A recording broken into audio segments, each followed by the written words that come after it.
Motion of A charge particle in uniform magnetic field. जब एक charge particle uniform magnetic field में move करता है तो उसकी वेलोसिटी क्या होगी, एंगुलर वेलोसिटी क्या होगी, टाइम पीरियड क्या होगा और रेडियस क्या होगी, इन चीजों के बारे में यहां पर हम डिस्कस करेंगे और कुछ क्वेश्चंस भी हम यहां पर करेंगे। तो देखो बच्चों, मैंने लेट किया है कि ये मेरे पास इधर एक यूनिफॉर्म मैग्नेटिक फील्ड है, एक्स डायरेक्शन के अलोंग मैंने यूनिफॉर्म मैग्नेटिक फील्ड लेट कर लिया, ठीक है, इस टाइप से। ये इधर मेरी वाई एक्सिस है और इधर हमारे पास जेड एक्सिस है। यहां पर एक चार्ज पार्टिकल है और ये चार्ज पार्टिकल जिसका पॉजिटिव चार्ज प्लस का Q एंड मास है m, ये इस मैग्नेटिक फील्ड में v वेलोसिटी से हॉरिजॉन्टल के साथ थीटा एंगल बनाकर मूव करता है। ओके, तो ये जो चार्ज पार्टिकल है ये हमारा इस टाइप से हेलिक्स की फॉर्म में मूव करता हुआ बच्चों आगे की तरफ बढ़ता है। ओके, देखो अगर मैं वेलोसिटी का कंपोनेंट लेता हूं तो इस वाली वेलोसिटी का एक कंपोनेंट इधर की तरफ ब्रेक हो जाएगा जिसको मैं v1 कह रहा हूं, v cos थीटा, और एक कंपोनेंट इधर हो जाएगा v sin थीटा, इसको बोला बच्चों मैंने v2। तो ये अपने v cos थीटा कंपोनेंट की वजह से तो इस डायरेक्शन में मूव करेगा और v sin थीटा कंपोनेंट की वजह से ये हमारा सर्कुलर मूव करता हुआ जाएगा। ओके, इस चीज को डिस्कस कर लेते हैं। देखो ये जो मैग्नेटिक फील्ड मैंने ली है B, ये x के अलोंग ली है ना, इस टाइप से ली है। अगर इसी मैग्नेटिक फील्ड को मैं ऐसे कर देता हूं तो मेरे पास जो मैग्नेटिक फील्ड है वो इनवर्ड डायरेक्शन में हो जाएगी, ठीक है, इस टाइप से इनवर्ड डायरेक्शन में मेरी मैग्नेटिक फील्ड होगी। क्रॉसेस से मैग्नेटिक फील्ड इनवर्ड में शो करते हैं तो मैंने मैग्नेटिक फील्ड इनवर्ड डायरेक्शन में शो कर ली है। अब एक चार्ज पार्टिकल जो मेरे पास इस यहां पर एंटर किया था वो इस टाइप से एक सर्कुलर रिंग की फॉर्म में मूव करेगा। देखो अगर मैं इस पॉइंट की बात करता हूं, इसकी वेलोसिटी मैंने ले ली बच्चों इधर v2, ओके, और मैग्नेटिक फील्ड है मेरे पास अंदर की तरफ, तो Fleming left hand rule apply करो और देखो फोर्स किधर लग रहा है। तो यहां पर देखो मैग्नेटिक फील्ड अंदर की तरफ, ओके, पॉजिटिव चार्ज पार्टिकल की जो डायरेक्शन है वो करंट की डायरेक्शन होगी, तो ये करंट शो करता है, ये मैग्नेटिक फील्ड शो करता है, ये फोर्स शो करता है।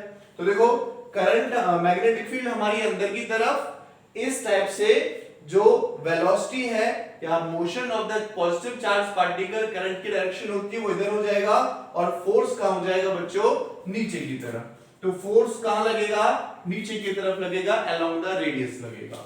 सिमिलरली अगर मैं लेट कर लेता हूं कि यही पॉजिटिव चार्ज पार्टिकल घूमकर यहां पर आया तो फिर से इसकी वेलोसिटी इधर हो जाएगी और फिर से फ्लेमिंग लेफ्ट हैंड रूल लगाएंगे तो देखो ये मैग्नेटिक फील्ड अंदर की तरफ, वेलोसिटी हमारे नीचे की तरफ और फोर्स कहां है, फिर से अलोंग द रेडियस है।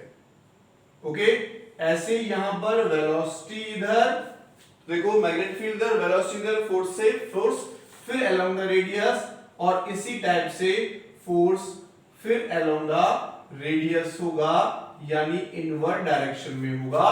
तो इसकी वजह से ये हमारे पास जो चार्ज पार्टिकल है वो रोटेट करेगा और v cos थीटा कंपोनेंट की वजह से रोटेट करता हुआ आगे की तरफ जाएगा स्पाइरल फॉर्म में। ओके, चलो अब ये जो फोर्स एक्सपीरियंस करेगा चार्ज पार्टिकल, ये हम पहले पढ़ चुके हैं कितना फोर्स एक्सपीरियंस करता है। तो जो फोर्स एक्सपीरियंस करता है चार्ज पार्टिकल वो क्या होता है बच्चों, q v क्रॉस b के इक्वल होता है ना, वेक्टर फॉर्म में लिखें तो F is equal to Q V cross B के इक्वल होता है। तो देखो यहां पर जो V है वो कौन सा है, V2 है ना, यहां पर जो V है ये तो इसको इधर मूव करा रहा है। अब जो फोर्स लगा रहा है वो कौन लगा रहा है, यहां पर V2 कंपोनेंट लगा रहा है, तो हमने V2 ले लिया। इसको अगर हम ओपन करते हैं तो क्या हो जाएगा, Q V2B, एंड क्रॉस को हटाने के लिए साइन लगाते हैं और साइन क्या हो जाएगा बच्चों 90 डिग्री का, क्योंकि मैग्नेटिक फील्ड इधर और B इसके परपेंडिकुलर है, मैग्नेटिक फील्ड अंदर B पर V2 क्या है, परपेंडिकुलर है यहां पर देखो sin 90 की वैल्यू 1, तो हमारे पास जो फोर्स बचा वो बचा QV2B, ठीक है, QV2B मेरे पास फोर्स बचा और V2 की वैल्यू V sin थीटा है, ये आपको पता ही है, जब भी यूज करना पड़ेगा तो हम V sin थीटा को यूज कर सकते हैं। ओके, तो इतना फोर्स इसने एक्सपीरियंस किया एक पॉजिटिव चार्ज पार्टिकल ने। नाउ ये देखो, इस फोर्स की वजह से ही चार्ज पार्टिकल हमारा सर्कल में रिवॉल्व कर रहा है, तो सर्कल में रिवॉल्व करने के लिए कौन सा फोर्स नेसेसरी होता है बच्चों? सेंट्रीपिटल फोर्स चाहिए। तो ये जो मैग्नेटिक फोर्स है ये हमारे पास रिक्वायर्ड सेंट्रीपिटल फोर्स प्रोवाइड करेगा। तो magnetic force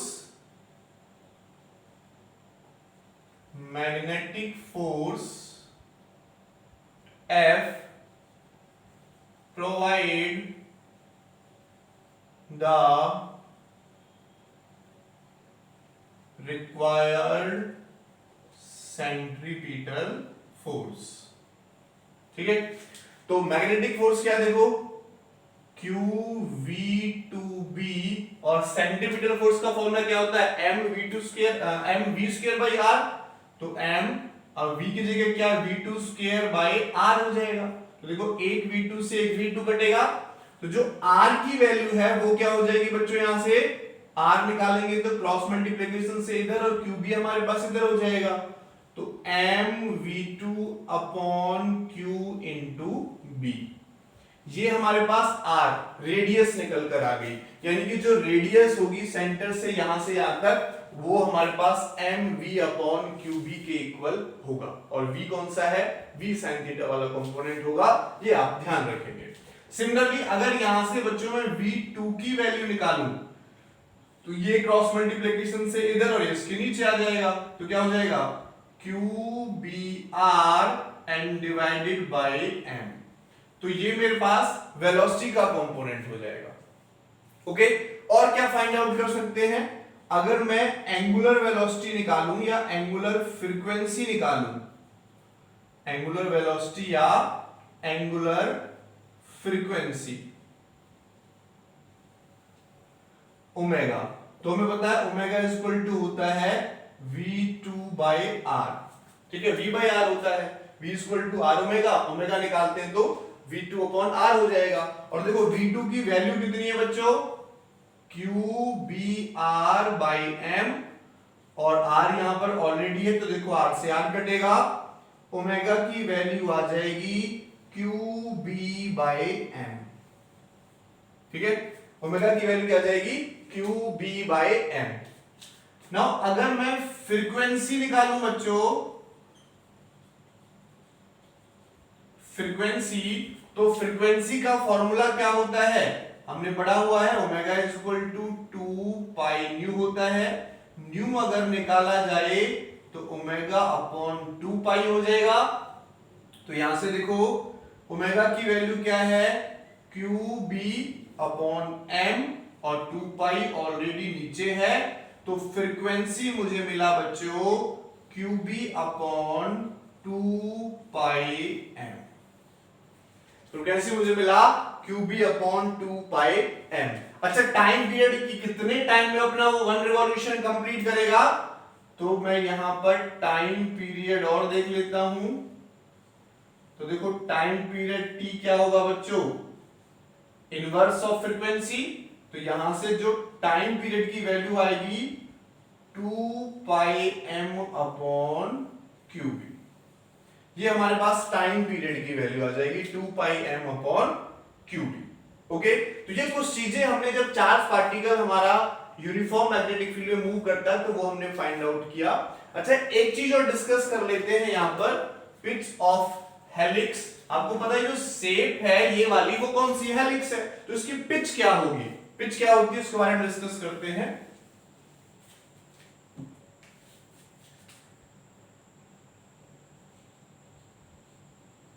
pitch of helix, pitch क्या होती है बच्चों, देखो ये एक टर्न पर जो उसने लेंथ चली, जैसे इसने यहां से चलना स्टार्ट किया, उसके बाद यहां से एक टर्न आएगा और यहां तक, तो यहां से यहां तक की जो डिस्टेंस है इसी को हम पिच कहते हैं, ठीक है। डिस्टेंस ऑफ वन रोटेशन या वन रिवॉल्यूशन, उसको क्या कहेंगे हम, पिच कहेंगे। तो देखो पिच अगर मैं निकालता हूं यानी डिस्टेंस निकालता हूं वन रोटेशन की, तो डिस्टेंस निकालने का फॉर्मूला होता है वेलोसिटी इनटू टाइम। ओके, और देखो वेलोसिटी का कंपोनेंट कितना है, v cos थीटा है, तो v cos theta into time period, time period अभी हमने लास्ट में निकाला 2 पाई m अपॉन qb, तो ये हो जाएगा pitch of helix. Okay, distance covered by the particle in one rotation, one rotation में उसने कितना डिस्टेंस चला x एक्सिस के अलोंग, उसको बोलते हैं हम पिच। ओके, तो कुछ फॉर्मूलेज मैंने यहां पर निकाले, इन फॉर्मूलेज को मैं साइड में लिख लेता हूं, फिर कुछ क्वेश्चंस इनके ऊपर हम डिस्कस करेंगे। तो देखो क्या क्या फॉर्मूले निकाले हमने बच्चों, एक तो हमने रेडियस निकाला, रेडियस मुझे मिला mv बाई qb, और v हम यहां से निकाल ही सकते हैं जरूरत पड़ेगी तो। उसके बाद ओमेगा हमने निकाला qb बाई m, फ्रीक्वेंसी भी यहां से यूज कर सकते हैं, तो सीधा मैं टाइम पीरियड लिख लेता हूं 2 पाई m अपॉन qb, और जो पिच है मेरे पास वो आया v cos थीटा इंटू 2 पाई m अपॉन qb। ठीक है, ये मेरे पास कुछ फॉर्मूलेज निकल कर आए, वो मैंने यहां पर नोट कर लिए। अब कुछ क्वेश्चंस हम डिस्कस कर लेते हैं यहां पर।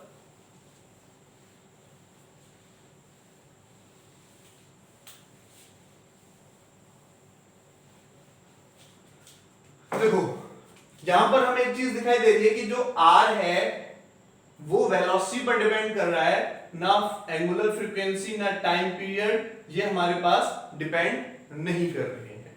ओके, तो एक क्वेश्चन आता है कि अगर मेरे पास ये एक यूनिफॉर्म मैग्नेटिक फील्ड है, और इस यूनिफॉर्म मैग्नेटिक फील्ड में एक चार्ज पार्टिकल जिसका charge q and mass m है, वो v वेलोसिटी से एंटर करता है।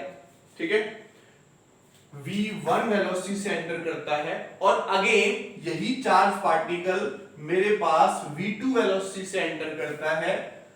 v1 is greater than v2 मैं लेकर चल रहा हूं, तो रेडियस किसकी ज्यादा होगी। तो यहां से आप देख सकते हैं सीधा सीधा r directly proportional to v, ना तो मैंने उसी पार्टिकल का q चेंज किया, ना m चेंज किया, और ना ही मैग्नेटिक फील्ड चेंज की है, तो केवल क्या वेलोसिटी बढ़ी है। जिसकी वेलोसिटी ज्यादा होगी, जैसे इसकी वेलोसिटी की बात करें तो इसकी वेलोसिटी ज्यादा है, तो ये हमारे पास ज्यादा रेडियस का होगा, और इस वाले पार्टिकल की वेलोसिटी कम है, तो ये वाला हमारे पास कम रेडियस का होगा। इसकी वेलोसिटी ज्यादा, उसकी ही रेडियस उतनी ज्यादा होगी, अगर वो सेम चार्ज और सेम मास के हैं और सेम यूनिफॉर्म मैग्नेटिक फील्ड में मूव कर रहे हैं। ओके, चलो नेक्स्ट क्वेश्चन देख लेते हैं। क्वेश्चन है हमारे पास,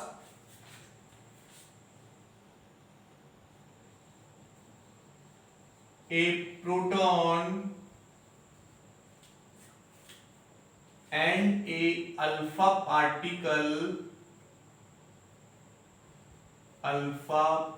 particle enter in magnetic field perpendicular to it, having same kinetic energy, क्या बोल रहा है, same kinetic energy, then find the ratio of their radii, उनकी रेडियस का रेशियो निकालना है। ठीक है, तो हमने लाइट किया कि ये हमारे पास एक मैग्नेटिक फील्ड है, और इस मैग्नेटिक फील्ड में यहां पर एक बार अल्फा पार्टिकल एंटर करता है, और एक बार यहां पर प्रोटॉन एंटर करता है, तो उनकी रेडियस का रेशियो निकालना है। तो इसका आंसर देख लेते हैं बच्चों। ठीक है, तो इसके आंसर की तरफ चलते हैं। देखो अगर मैं रेडियस की बात करता हूं तो रेडियस का फॉर्मूला हमने लिखा mv अपॉन क्यूबी। रेडियस का फॉर्मूला हमने लिखा mv अपॉन क्यूबी। तो mv क्या बच्चों, मोमेंटम के इक्वल होता है, और मोमेंटम और काइनेटिक एनर्जी का रिलेशन पता हो आपको तो 2mk अपॉन क्यूबी होता है। रिलेशन बता देते हैं, आपको पता है काइनेटिक एनर्जी 1/2 mv² के इक्वल होती है। हाँ जी सर, ये तो पता है। ठीक है, तो क्या करेंगे, देखो इसमें मास से मल्टीप्लाई और मास से डिवाइड, तो काइनेटिक एनर्जी क्या हो जाएगा, देखो m into M M square, और मोमेंटम का जो फॉर्मूला होता है वो मास इंटू वेलोसिटी होता है, ये भी आपको पता होगा। तो देखो मास इंटू वेलोसिटी, तो mv का होल स्क्वायर होगा तो p स्क्वायर अपॉन क्या हो जाएगा 2m, और p निकालेंगे क्रॉस मल्टीप्लिकेशन से तो √2m के आ जाएगा। ठीक है, तो ये काइनेटिक एनर्जी और मोमेंटम के बीच रिलेशन होता है। हमसे क्वेश्चन में बोला है कि काइनेटिक एनर्जी सेम है, तो देखो रेडियस जो है अब किस किस फैक्टर पर डिपेंड कर रही है। मैं लिख लेता हूं कि रेडियस डायरेक्टली प्रोपोर्शनल हो गई, देखो ये भी कांस्टेंट ये भी कांस्टेंट, अब एक तो बचा √m, और नीचे मैग्नेटिक फील्ड दोनों के लिए सेम है, और एक बचा चार्ज। ओके, तो इस वाले फॉर्मूले का यूज करके हमें फाइंड आउट कर देना है। मैं यहां से देख सकता हूं कि जो अल्फा पार्टिकल पे चार्ज होता है, अल्फा पार्टिकल आपको पता होगा डबल आयनाइज्ड और हीलियम एटम, एंड प्रोटॉन पता होगा 1h1 होता है। तो देखो जो चार्ज की अगर मैं बात करूं तो अल्फा पार्टिकल का चार्ज जो होता है वो प्रोटॉन के चार्ज से डबल है, और अल्फा पार्टिकल का जो मास है वो प्रोटॉन के मास का 4 टाइम्स है। तो अगर मैं रेशियो निकालता हूं, ratio of radius of proton to the radius of alpha particle, तो प्रोटॉन के रेडियस का फॉर्मूला ये लगेगा, तो क्या हो जाएगा √mp अपॉन qp इंटू, और देखो जब r अल्फा की वैल्यू पुट करेंगे तो रिवर्स हो जाएगा q alpha upon √m alpha. तो यहां पर देखो वैल्यूज पुट करो, √mp को हम ऐसे ही रहने देते हैं, q अल्फा की वैल्यू पुट कर लेते हैं 2 टाइम्स ऑफ qp। ठीक है, ये qp है, और ये √m अल्फा की वैल्यू क्या हो जाएगी 4 टाइम्स ऑफ mp। ठीक है, तो आगे देखो QP से QP कटेगा, MP से MP कटेगा, और 2 से हम 2 बाहर लेकर आएंगे 4 से, तो 2 से 2 भी कैंसिल आउट हो जाएगा। ठीक है, यानी यहां पर 2 बचेगा, इसको सॉल्व करेंगे 2 2 1, तो RP अपॉन R अल्फा का रेशियो आ गया बच्चों 1। क्लियर? ओके, चलो नेक्स्ट क्वेश्चन देखते हैं। ये क्वेश्चन IIT 2021 में पूछा हुआ है। नेक्स्ट क्वेश्चन जो मैं डिस्कस करने वाला हूं आपके साथ, अभी जो लेटेस्ट पेपर हुआ था जुलाई में 2021, ठीक है, उसमें ये पूछा गया था क्वेश्चन। क्या क्वेश्चन है, IIT 2020 में पूछा गया है। क्या क्वेश्चन कहता है, 2 ions having same mass same charge in the ratio, sorry कहता है 2 पार्टिकल्स having same mass, दोनों पार्टिकल का जो मास है वो सेम है, having charge in the ratio 1:2। जो चार्जेस का रेशियो है 2 पार्टिकल्स का वो 1:2 है। They are projected normally in a magnetic field, तो कहता है कि मैग्नेटिक फील्ड है हमारे पास, और इसमें नॉर्मली ये दोनों पार्टिकल्स 1 और 2 मैग्नेटिक फील्ड के नॉर्मली एंटर करते हैं।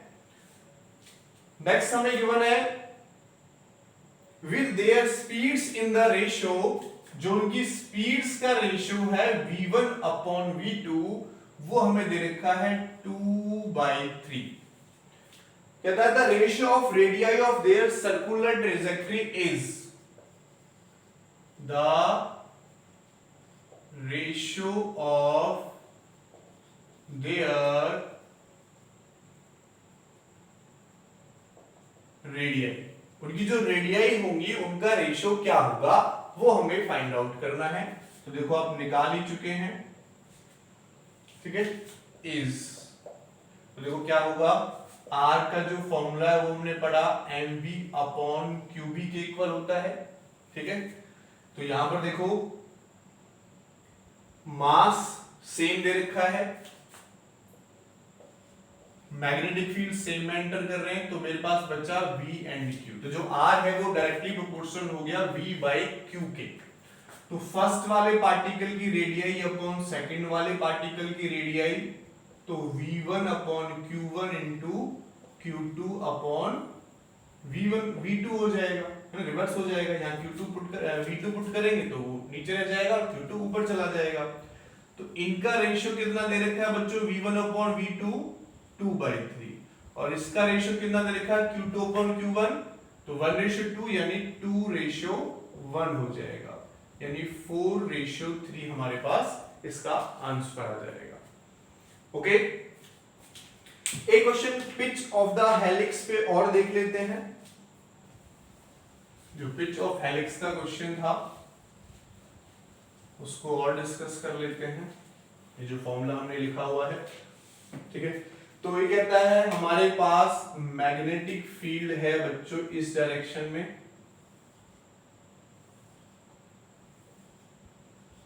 मैग्नेटिक फील्ड हमारी इस डायरेक्शन में है, और हमें जो मैग्नेटिक फील्ड की वैल्यू दे रखी है 0.05 टेस्ला दे रखी है। एक charge particle, positive charge particle यहां से v वेलोसिटी से एंटर करता है, और उसकी वेलोसिटी भी दी हुई है 2 × 10⁶ मीटर पर सेकेंड। हॉरिजॉन्टल के साथ जो एंगल बना रहा है वो 30 डिग्री का बना रहा है। ओके, ठीक है, कहता है how far will the proton move, लिख लेते हैं जो पूछ रहा है, how far will the proton move, how far will the proton move along the direction of B,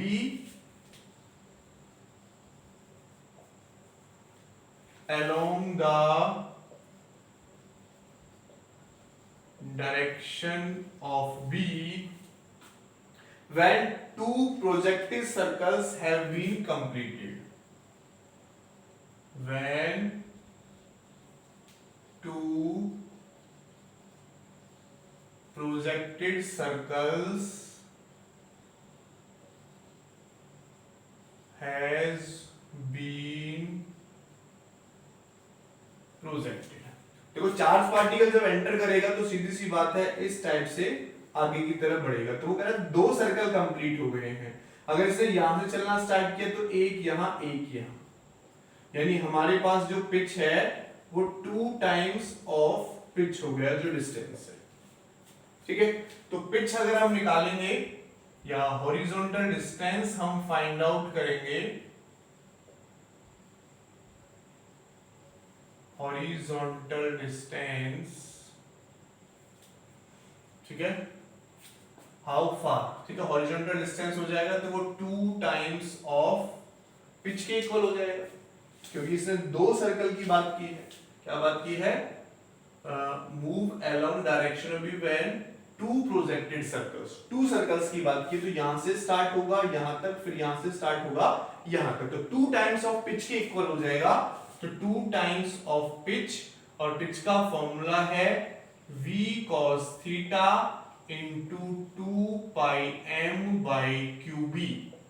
तो देखो 2 इंटू वी की वैल्यू है 2 इंटू 10⁶, और ये हो जाएगा cos 30, और 2πm, प्रोटॉन की बात हो रही है तो प्रोटॉन का जब मास होता है 1.6 10⁻⁻19 होता है, एंड डिवाइड बाय चार्ज जो होता है, सॉरी मास जो होता है प्रोटॉन का वो 6.67 10 टू पावर 27 होता है और चार्ज होता है 1.6 10 टू पावर -19 और मैग्नेटिक फील्ड दे रखा है हमें 0.05।